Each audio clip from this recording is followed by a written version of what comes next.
Assalamualaikum warahmatullahi wabarakatuh. Nah, kembali lagi dengan saya Bapak Ibu di channel saya. Kali ini saya mau sharing berdasarkan hasil sosialisasi di salah satu universitas. Saya mencoba untuk baru sharing pada video kali ini ya. Di mana sebenarnya materi ini sudah saya dapatkan beberapa hari yang lalu. Hanya saja baru kesempatan mengupload ya, harus mengedit banyak video, kemudian harus ada juga memenuhi kebutuhan kegiatan yang lain. Tapi saya harap bahwa apa yang saya sampaikan ini mudah-mudahan belum terlambat ya. Artinya mungkin ada beberapa dosen yang belum mendapatkan informasi terkait ini, terutama bagi teman-teman dosen yang memang ketika dilakukan sosialisasi, baik itu kampusnya atau perwakilannya atau bahkan yang bersangkutan itu tidak mengikuti kegiatan sosialisasi tersebut. Nah ini berkaitan dengan pengembangan karir dosen dan implementasi angka kredit di tahun 2024, di mana ini hasil sosialisasi di bulan Januari ini di beberapa hari yang lalu. Ya, jadi saya mencoba untuk men-sharing untuk memenuhi kebutuhan dosen-dosen yang memang pada saat sosialisasi beliau mungkin tidak ada di tempat atau mungkin perwakilan dari kampusnya tidak diutus ya, banyak hal lah ya. Nah, pada intinya masih berkaitan dengan angka kredit integrasi, tapi ada hubungannya dengan karir dosen. Jadi sekaligus juga saya akan menjawab beberapa komentar yang berkaitan dengan angka kredit integrasi, terutama yang berhubungan dengan kenaikan pangkat jabatan fungsional. Oke. Nah, jadi Bapak Ibu, ketika kita berbicara tentang karir dosen, ini adalah landasan hukum yang berlaku di negara kita ya. Jadi ada penilaian kinerja berdasarkan dari dosen PNS ataupun yang PNS ya, maupun yang penilaian kerja non PNS. Jadi kalau yang penilaian kerja PNS itu kurang lebih ada, kita mengacunya kepada 9 peraturan yang ada ini ya, baik itu surat edaran maupun peraturan yang dibuat bersama ya, baik itu yang berlaku untuk PNS maupun yang non PNS. Begitupun sedangkan kalau yang non PNS itu cuma sampai nomor 4 ini. Jadi apa yang dilakukan oleh PNS nomor 1 sampai nomor 4 itu yang juga dilakukan oleh non PNS yang berlaku untuk karir dosennya ya. Jadi sekali lagi saya tekankan Bapak Ibu, ini banyak sekali yang berkomentar bahwa dasar hukumnya apa, ini seperti apa. Nah, ini kalau kita berbicara tentang karir dosen, Bapak Ibu bisa lihat dari sini ya. Belum lagi kalau kita berbicara tentang aturan BKN yang nomor 3 itu tahun 2023 dan lain sebagainya, itu juga berlaku sama kita. Jadi saya nggak tahu kenapa kok sampai sebegitu banyaknya aturan yang harus dibuat terkait dengan karir dosen yang pada akhirnya banyak sekali disayangkan oleh para dosen-dosen terkait dengan peraturan-peraturan tersebut yang beredar itu lebih pada merugikan para dosen ya, terutama skema untuk loncat jabatan yang informasinya dari teman-teman dosen itu adalah tidak ada lagi, dan bahkan di sesi sosialisasi ini juga menyebutkan bahwa untuk kenaikan pangkat itu saat ini hanya cuma dilakukan step by step gitu ya. Jadi per satu tingkat gitu, kita tidak bisa lagi loncat jabatan. Nah, itu yang sangat disayangkan. Kenapa kalau itu memang terjadi, meskipun saat ini belum ada pembuktian akan hal tersebut, tapi kalau saya itu berpikirnya adalah saya coba mengajukan aja yang loncat jabatan. Artinya saya mau lebih memahami bahwa case-nya kalau misalnya yang saya alami itu seperti apa dibandingkan dengan case-case yang lain. Karena kalau kita berbicara tentang kasus yang ada di lapangan, sejauh ini justru kalau yang loncat jabatan saya belum pernah mendapatkan laporan, khususnya ketika PAN RB itu diterbitkan. Kemudian beredar lagi aturan-aturan yang terjadi terkait dengan konversi ya, dari PAK konvensional dikonversi menjadi PAK integrasi itu. Nah, kalau kita hanya cuma, meskipun ya mungkin di dalam beberapa aturan ini itu menyebutkan bahwa bahkan yang bersangkutan yang masih, bukan yang bersangkutan, pada saat sosialisasi itu juga ada yang menyatakan bahwa kenapa kok tidak bisa kita naik jabatan. Begitu. Berarti kalau kita tidak bisa naik jabatan, tidak bisa loncat jabatan ya, loncat kum lah atau bahasa gampangnya yang mungkin selama ini kita lebih banyak atau lebih commonly use menggunakan bahasa kum gitu kan. Berarti kalau tidak ada skema terkait dengan loncat kum atau loncat jabatan, berarti secara langsung itu kita dituntut untuk tidak cepat-cepat menjadi profesor. Gitu. Meskipun saat ini tuh zaman sudah jauh berubah, saya nggak tahu apakah pembuatan dari peraturan ini sudah disesuaikan dengan zaman yang saat ini sudah terjadi gitu, karena zaman itu kan sudah berubah sehingga banyak di antara sekarang dosen-dosen muda itu yang jauh lebih produktif ya. Sehingga kalau di zaman dulu itu ada yang di POPAK 2019 itu menyebutkan bahwa, kalau saya tidak salah baca ya, ada yang disebut dengan publikasi kewajaran. Artinya publikasi kewajaran itu adalah dalam 1 tahun itu kita harus publikasi berapa paper gitu. Dan bahkan case dari situ ada yang kemudian dia publikasi begitu banyak dalam 1 tahun dan pada akhirnya tidak diakui gitu. Itu ada case yang semacam itu. Itu yang berlaku pada POPAK 2019. Nah, seperti apa yang sudah saya bilang tadi bahwa zaman itu sudah berubah, banyak sekarang dosen-dosen yang jauh lebih produktif ya, yang dosen-dosen muda, apalagi mereka juga pandai sekali untuk mencari networking ya, jejaring untuk kita nulis barang, riset barang, sehingga menghasilkan banyak publikasi dengan catatan bahwa setiap yang tercantum namanya yang tercantum di dalam paper tersebut itu memiliki kontribusi tersendiri. Terutama kalau yang lulusan luar negeri itu mereka paham betul bahwa sejauh mana mereka berkontribusi di dalam paper tersebut sehingga layak namanya berada di dalam paper tersebut.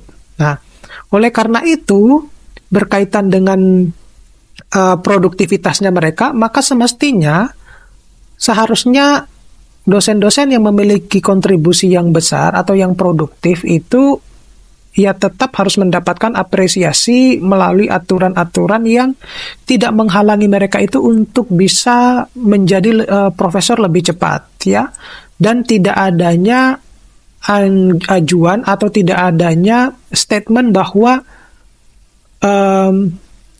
nilai kewajaran atau jumlah kewajaran di dalam publikasi. Jadi terserah dong, karena saya punya beberapa teman yang dalam 1 tahun itu dia bisa publikasi itu lebih dari 60 dalam 1 tahun gitu. Apakah itu wajar? Kalau menurut saya ya wajar, karena memang yang terlibat di dalam paper itu juga banyak gitu. Jadi bukan satu orang, 2 orang di dalam paper tersebut ya. Jadi kalau itu dibilang bahwa mungkin di sebagian orang itu adalah dibilang bahwa itu tidak wajar, ya ketika orang itu sudah settle ya, tahu bahwa trik untuk menulis itu semacam ini, maka dia sudah tahu bahwa berapa yang harus dia publikasikan di dalam 1 tahun itu. Oleh karena itu, aturan ini sebenarnya itu harus bisa juga memfasilitasi teman-teman yang produktif gitu ya. Mohon maaf kalau yang dosen-dosen yang mungkin senior dan tidak produktif, yang lebih banyak kalau kita buka-bukaan itu adalah lebih banyak nebeng nama gitu kan, nebeng nama tanpa ada nilai produktivitasnya sama sekali. Nah itu kan sangat disalahkan sebenarnya. Nah bagi saya tetap menyuarakan teman-teman yang produktif itu ya jangan dihalangi produktivitasnya mereka. Kalau mereka mau loncat jabatan, bahkan mau cepat menjadi profesor, ya kita fasilitasi gitu. Karena itu baik untuk pribadinya sendiri, baik untuk institusinya, baik untuk negara kita juga. Karena kalau kita hitung-hitungan tentang jumlah profesor, ya kita bandingkan dengan negara-negara tetangga yang lain, ya kita masih kalah jauh di situ. Dan bahkan kalau negara-negara yang lain itu sudah punya profesor yang masih usia muda, nah kita itu masih pontang-panting dengan kesulitan-kesulitan di dalam ajuan untuk ke guru besar, di mana nanti di slide saya ini juga akan saya sebutkan berapa jumlah guru besar yang saat ini disetujui gitu ya. Nah, sekali lagi Bapak Ibu, saya tekankan mungkin yang membuat kebijakan ini, tolong kalau teman-teman dosen yang produktif itu ya difasilitasi untuk bisa katakanlah loncat jabatan atau bahkan bisa percepatan untuk guru besar karena mereka sangat produktif. Itu yang terpenting, karena itu yang baik yang saya rasakan sendiri maupun teman-teman saya yang curhat semacam itu. Ya, saya sebenarnya dari pribadi sendiri tidak setuju kalau loncat jabatan itu tidak diadakan gitu, atau bahkan untuk percepatan untuk profesor itu tidak diadakan gitu ya. Bahkan dari informasi sosialisasi ini kita itu hanya cuma bisa naik pangkat gitu ya, naik pangkat satu per tingkat gitu. Itu enggak, menurut saya itu adalah sesuatu hal yang konyol gitu. Oke. Nah, ini adalah sistem penilaian kinerja non-PNS yang masih angka kredit konvensional. Kita masih menggunakan 4 pedoman ini Bapak Ibu ya, yang kemarin ya.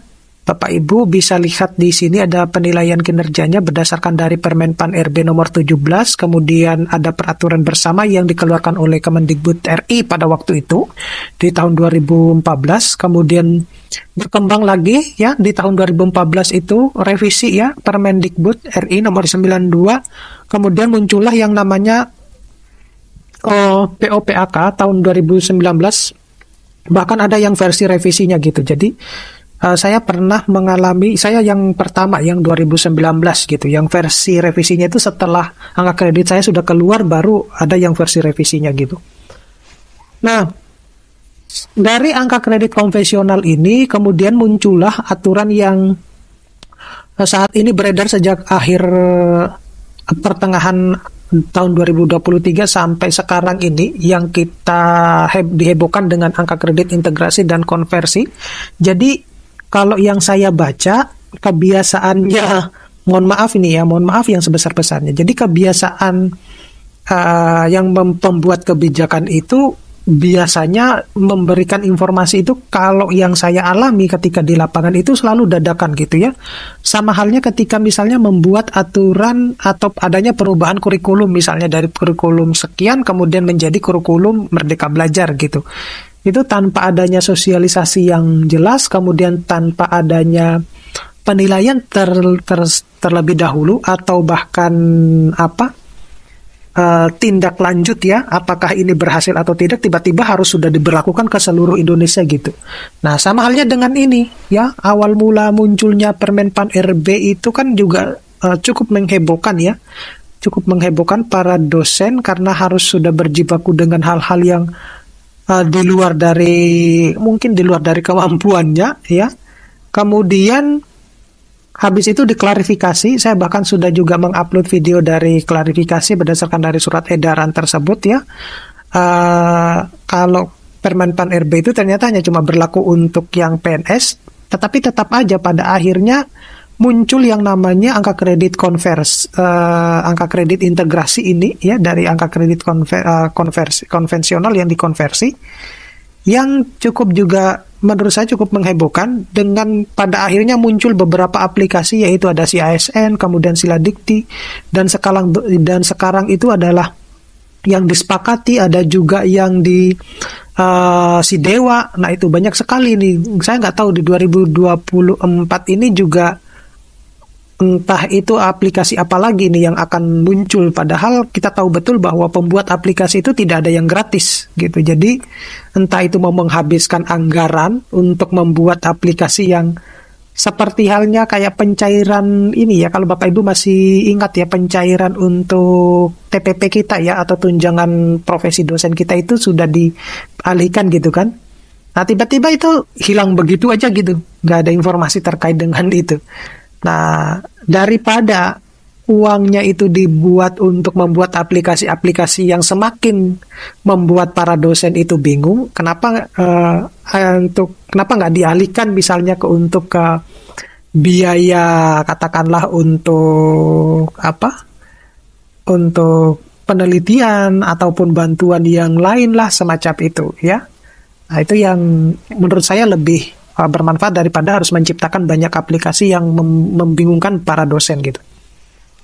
Oke, selanjutnya ini adalah yang sudah saya sampaikan tadi, pengolahan dosen dalam masa transisi pengaturan konvensional menjadi integrasi sesuai dengan PAN-RB. Kalau Bapak Ibu lihat di kita fokus kepada progres penilaian usulan GB yang sedang berjalan. Karena kalau yang di kolom ini ya, yang aktivitas dan tanggal ini saya anggap Bapak Ibu sudah melakukan hal tersebut karena ini sudah berlangsung ya, sudah terjadi.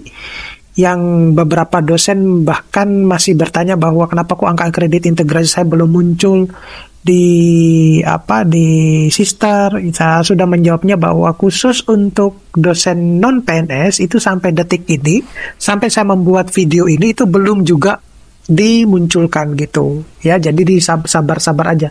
Kalau prediksi saya sih kayaknya kita akan mendapatkan aplikasi baru lagi deh khusus untuk non PNS.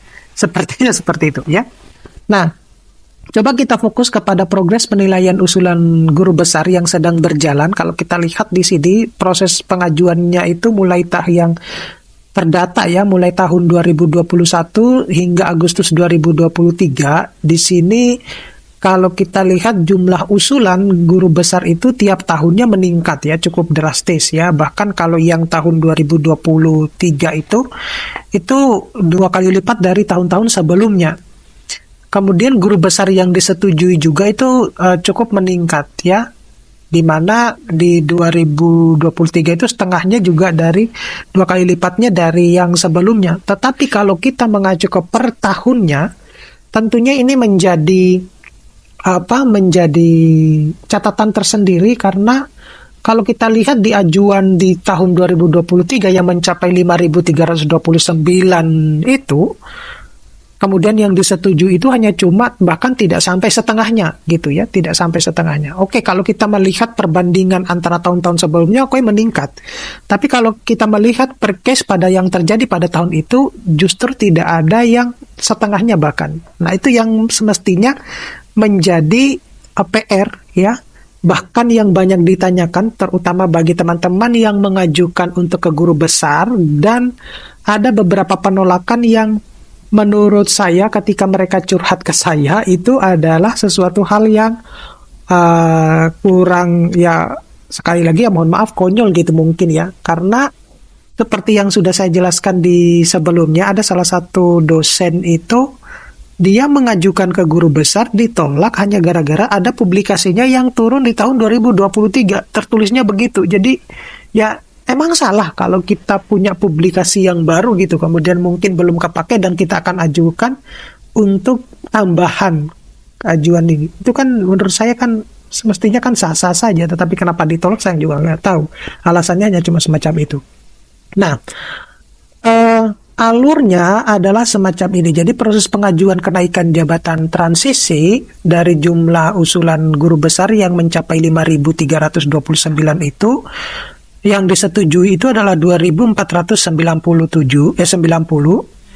Nah, kalau yang ditolak, jumlahnya ditolak, itu maka tahap selanjutnya adalah yang bersangkutan harus melakukan proses pengakuan angka kredit menjadi angka kredit integrasi ya. Mungkin karena sudah ada masa transisi ini ya, di mana pengajuan kenaikan jabatan yang ditolak itu diakui sesuai dengan untuk kinerja tahun 2022. Jadi bisa saja penolakan itu terjadi karena ajuannya itu mungkin sudah diajukan sejak tahun 2022, kemudian hingga munculnya aturan baru itu dia belum keluar-keluar. Nah, itu yang mungkin ada beberapa case yang semacam itu. Nah, lalu bagaimana kalau kita berbicara tentang karir dosen ke depan? Nah, ini yang terjadi di saat ini, itu ya, sejak munculnya Sister kemudian berubah menjadi Sister Cloud, ya. Jadi karir dosen kita ke depan itu dengan adanya angka kredit integrasi itu semacam ini. Jadi roadmap-nya itu adalah baik itu Serdos, kemudian BKD, kemudian SKP dan PAK itu semuanya akan terintegrasi dalam satu sistem yang disebut dengan sister cloud gitu. Jadi semua data-data kita semestinya sebenarnya aturan ini nilai positifnya itu karena kita memudahkan untuk pengajuan kalau menurut saya gitu ya. Tetapi kalau kita berbicara tentang percepatan ya sekali lagi karena belum ada bukti kalau saya tetap akan mengajukan loncat jabatan kalau saya gitu karena saya kepingin tahu bahwa kenapa sih saya tidak bisa loncat jabatan semacam itu gitu. Jadi kita harus juga speak up gitu ya apa yang ini. Nah, ketika kita sudah berada di dalam satu sistem yang namanya sister cloud, maka semua data-data kita itu semuanya terkumpul di situ. Oleh karena itu, ketika kita sudah BKD dan SKP, ya karena BKD itu kan kita mengumpulkan kegiatan Tridharma kita, yang mungkin ini salah satu untuk memfasilitasi teman-teman dosen yang mungkin selama ini itu tidak mau mengajukan kenaikan kepangkatan. Oleh karena itu data-datanya bisa tersimpan di sister cloud dan kapan saja mereka bisa mengajukan kenaikan kepangkatan. Gitu. Ya.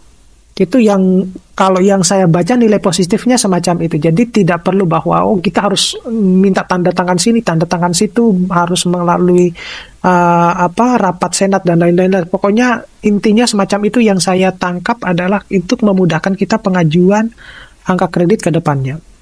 Nah, serdos itu dilakukan di awal rekrutmen dosen prajabatan ya, tentunya dengan memenuhi berbagai macam persyaratan. Artinya yang dosen yang akan masuk ke dalam kuota serdos tentunya dia harus sudah memiliki NIDN, kemudian memiliki jabatan fungsional minimal asisten ahli, ya, kemudian sudah mengikuti pekerti, sudah mengikuti AA, ya, approach itu, kemudian persyaratan yang lainnya. Kemudian setelah itu baik dosen yang sudah dinyatakan lulus serdos maupun yang sudah mengikuti LKD ya, membuat laporan kinerja dosen per semesternya itu, maka setiap 2 semester itu akan dijadikan SKP dari kinerja kita itu, sehingga akan muncul bahwa kita itu termasuk di dalam nilai yang baik, cukup atau sangat baik gitu. Nah, ketika kita sudah mendapatkan nilai SKP ini, maka kemudian akan dikonversikan menjadi PAK ya. Nah, lalu bagaimana penilaian kinerjanya? Tentunya penilaian kerjanya itu disesuaikan dengan kalender akademik. Saya kira Bapak Ibu tahu kalender akademik kita ya. Oke. Nah, ini adalah mudah-mudahan terlihat jelas ya. Ini adalah roadmap karir dosen ya, yang dibilang bahwa kita hanya cuma bisa naik satu tingkat ini ya. Sekali lagi saya tekankan, bagi pembuat kebijakan, saya harap untuk bisa memfasilitasi teman-teman yang produktif, ya, yang bahkan bisa loncat jabatan, atau bahkan bisa langsung menjadi profesor, tetap difasilitasi. Jangan hanya cuma satu tingkat begini. Nah, inilah yang baik itu jenjang, pangkat, golongan, ruang maupun jabatan akademik yang akan terjadi ke depannya semacam itu. Jadi kalau kita lihat arah panah ini, ya memang naiknya cuma satu tingkat ya gitu kan.